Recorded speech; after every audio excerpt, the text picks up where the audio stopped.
জীবিত বা মৃত সব জিম্মিকে মুক্তি দেয়া সহ গাজায় যুদ্ধবিরতির বিষয়ে প্রেসিডেন্ট ডোনাল্ড ট্রাম্পের প্রস্তাবের বেশ কিছু শর্ত মেনে নেয়ার ঘোষণা দিয়েছে হামাস। শুক্রবার ট্রাম্পের দেয়া প্রস্তাবের জবাব দিয়ে কথা বিবৃতিতে জানায় সংগঠনটি। তবে জিম্মি হস্তান্তরের পরপরই গাজা থেকে সব ইসরায়েলি সেনা প্রত্যাহারের শর্ত দিয়েছে হামাস। ট্রাম্পের কয়েকটি প্রস্তাব নিয়ে আরও আলোচনার প্রয়োজন রয়েছে বলে জানিয়েছে তারা।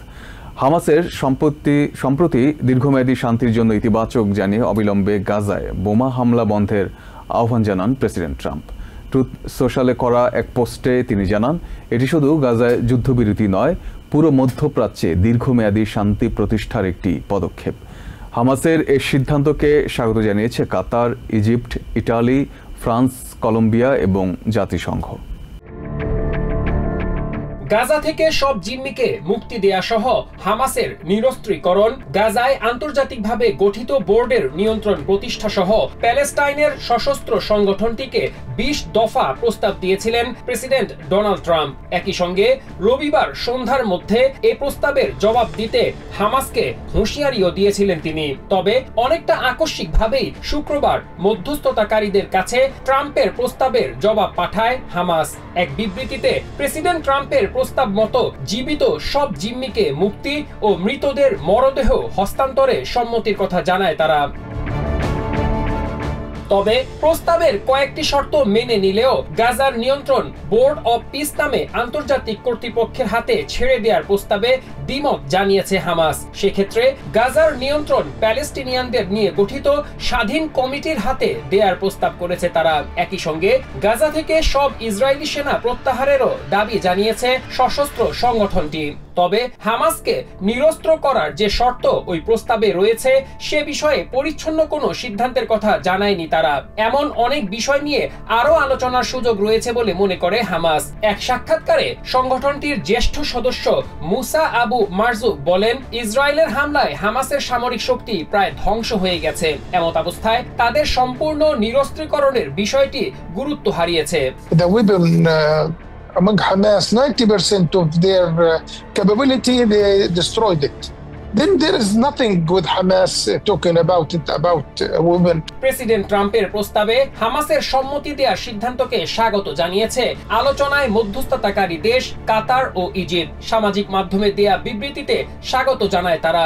এছাড়া হামাসের ঘোষণাকে স্বাগত জানিয়ে বিবৃতি দিয়েছেন ইতালির প্রধানমন্ত্রী জর্জা মেলোনি, ফ্রান্সের প্রেসিডেন্ট ইমানুয়েল ম্যাক্রো, কলম্বিয়ার প্রেসিডেন্ট গুস্তাভো পেট্রো, জাতিসংঘ মহাসচিব অ্যান্টোনিও গুটেরেস ও ইসরায়েলের বিরোধী নেতা ইয়ার ল্যাপিড সহ আরো অনেকে। জিম্মিদের মুক্তি দেওয়ার সিদ্ধান্ত নিয়ে হামাস বুদ্ধির পরিচয় দিয়েছে বলে মনে করেন মধ্যপ্রাচ্য বিষয়ক গবেষক ফাওয়াজ গার্জেস। তিনি মনে করেন জিম্মিদের মুক্তি দিয়ে গাজা থেকে ইসরায়েলি সেনাদের প্রত্যাহার করার কৌশল খুবই গুরুত্বপূর্ণ। এতে প্রেসিডেন্ট ট্রাম্পের সমর্থন পাওয়া সহজ হবে বলে মনে করেন এই বিশ্লেষক। বল এখন ইসরায়েলের কোর্টে বলে জানান তিনি। হামাস আলোচনার টেবিলে বসতে যাচ্ছে, একে অত্যন্ত গুরুত্বপূর্ণ ও ইতিবাচক হিসেবে দেখছেন আল জাজিরার সাংবাদিক আলী হাশেম। তিনি বলেন, অনেক তবু কিন্তু সত্ত্বেও হামাস প্রস্তাবটি পুরোপুরি নাকচ করেনি। তারা এতে ইতিবাচক সাড়া দিয়ে আলোচনায় বসতে চেয়েছে। এটি অত্যন্ত গুরুত্বপূর্ণ বলে মনে করেন হাশেম। গাজা যুদ্ধের সমাপ্তিতে 20 দফা শান্তি প্রস্তাবের আংশিক মেনে নেয়ায় সন্তোষ প্রকাশ করেছেন প্রেসিডেন্ট ডোনাল্ড ট্রাম্প। শুক্রবার ট্রুথ সোশ্যালে এক ভিডিও বার্তায় তিনি এই দিনটিকে স্মরণীয় হিসেবে উল্লেখ করেছেন। তার শান্তি উদ্যোগে সমর্থন দেয়ায় কাতার সহ সংশ্লিষ্ট দেশগুলোর প্রতি কৃতজ্ঞতা জানান তিনি।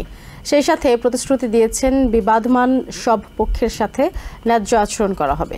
এদিকে জাতিসংঘ মহাসচিব অ্যান্টোনিও গুটেরেস, ফ্রান্সের প্রেসিডেন্ট ইমানুয়েল ম্যাক্রো, ইটালির প্রধানমন্ত্রী জর্জা মেলোনি থেকে শুরু করে কাতার, ইজিপ্ট সহ বিশ্ব নেতারা হামাসের সম্মতিতে স্বাগত জানিয়েছেন। তারা বলছেন এর ফলে ওই অঞ্চলে শান্তি প্রতিষ্ঠার পথ সুগম হয়েছে। ওদিকে ইসরায়েলিরাও মনে করছেন ট্রাম্পের প্রস্তাবে হামাসের সাড়া দেয়ায় জিম্মিরা মুক্তি পাবেন। প্রায় 2 বছর আগে ইসরায়েলে অবিশ্বাস্য এক হামলা চালায় হামাস। সেই 7ই অক্টোবর সমাগত। 2023 সালের এই দিনটির পর থেকে গোটা বিশ্ব ইতিহাসে এমন এক অসম যুদ্ধ শুরু হয়, যার বলি হয়েছে গাজা নামের এক হতভাগ্য জনপদের 2 মিলিয়নেরও বেশি মানুষ। পুরো অবরুদ্ধ উপত্যকাকে মাটির সাথে মিশিয়ে দিয়েছে আইডিএফ। 66,000-এর বেশি মানুষ নিহত হয়েছেন, যার অধিকাংশই নিরীহ নারী ও শিশু। আহত হয়েছে 150,000-এর বেশি মানুষ, যাদের অনেকেই বিকলাঙ্গ হয়ে পড়েছেন।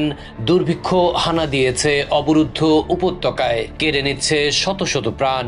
এমন এক ঘন অন্ধকারে যেন কিছুটা আলোর দেখা গেল। শুক্রবার প্রেসিডেন্ট ডোনাল্ড ট্রাম্পের 20 দফা শান্তি প্রস্তাবের আংশিক মেনে নেয়ার ঘোষণা দিয়েছে সশস্ত্র সংগঠনটি। অপহরণ করে নিয়ে যাওয়া 250 ইসরায়েলি নাগরিকের মাঝে আটক বাকি 50 জিম্মির সবাইকে জীবিত কিংবা মৃত হস্তান্তর করবে হামাস।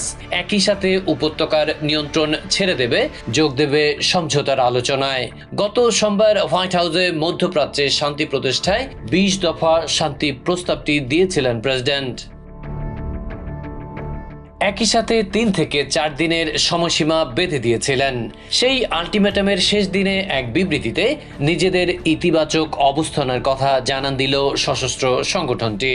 আর তাতে তাৎক্ষণিক প্রতিক্রিয়ায় সামাজিক মাধ্যমের বার্তায় গাজায় বোমা ফেলা বন্ধ করতে ইসরায়েলের প্রতি আহ্বান জানিয়েছেন ডোনাল্ড ট্রাম্প।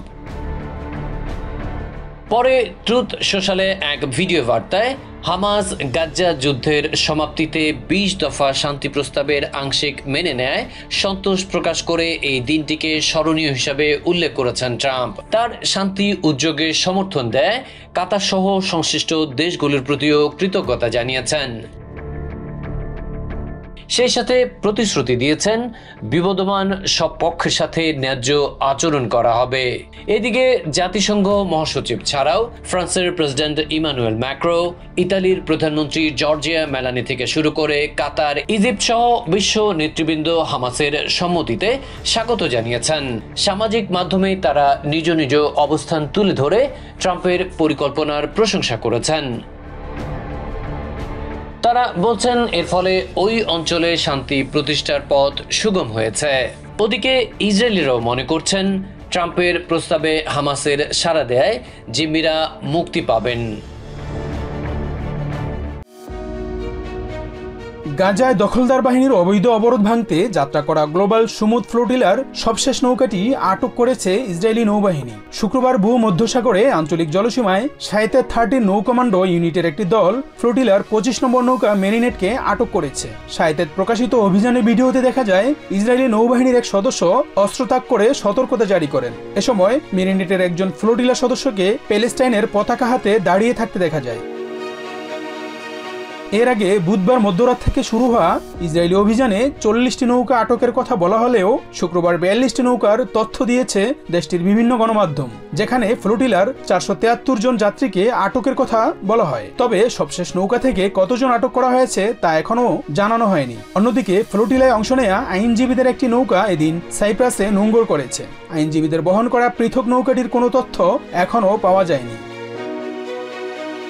21 জন যাত্রী বহনকারী নৌকাটি জ্বালানি নিতে এবং মানবিক কারণে সাইপ্রাসের লারকানায় নোঙর করার অনুমতি প্রার্থনা করে। নৌকাটির একজন যাত্রী ওসামা কাসু বলেন, তারা আইনি সংহতি জানাতে ফ্লোটিলায় অংশ নিয়েছিলেন, কিন্তু সমুদ্রে তাদের সাথে বেআইনিভাবে দস্যুতা করা হয়েছে। We are obeying European law, international law. We are doing everything legal, nothing illegal.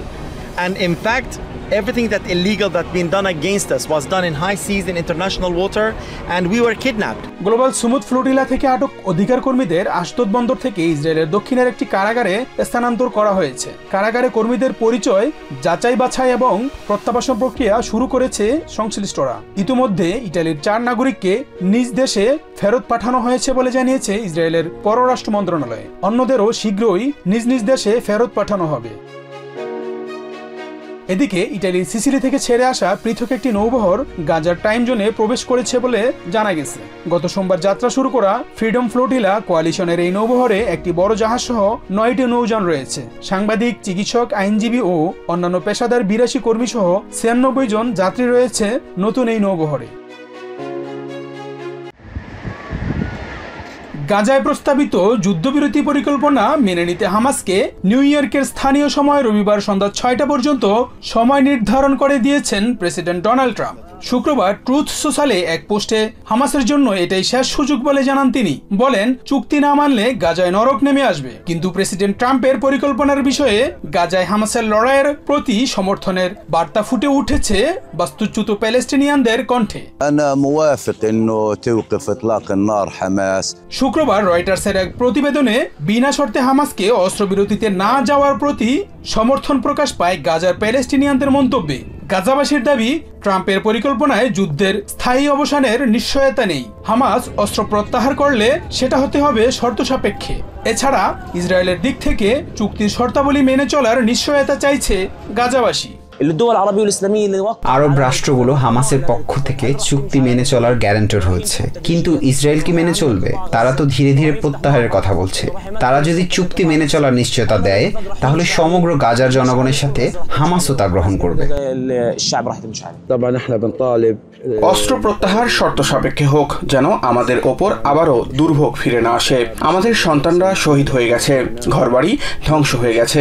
আমরা স্থায়ী যুদ্ধবিরতি চাই। আমরা গাজার পুনর্নির্মাণ চাই এবং স্থিতিশীলতা চাই। ইসরায়েলি আগ্রাসনে দুর্ভোগের শিকার প্যালেস্টিনিয়ানদের মতে প্রেসিডেন্ট ট্রাম্পের পরিকল্পনায় গাজাবাসীকে অপমান করা হয়েছে। পরিকল্পনার কোথাও তাদের দুর্ভোগের কথা স্বীকার করা হয়নি, এমনকি গণহত্যার স্বীকৃতিও দেওয়া হয়নি। নেতানিয়াহুর দাবি মেনে নেয়া ট্রাম্পের এই পরিকল্পনাকে প্যালেস্টাইন বিরোধী চুক্তি বলে অভিহিত করেছেন গাজার বাসিন্দারা। ট্রাম্প ইসরায়েলের দাবি মেনে নিয়েছেন, তিনি এটি আমাদের ভূমিতে প্রয়োগ করতে চান। কিন্তু আমরা গাজাবাসী অবিচল এবং ধৈর্যশীল, কারণ ট্রাম্পের এই পরিকল্পনা আমাদের স্বার্থবিরোধী এবং আমাদের অস্তিত্বের বিরুদ্ধে করা হয়েছে।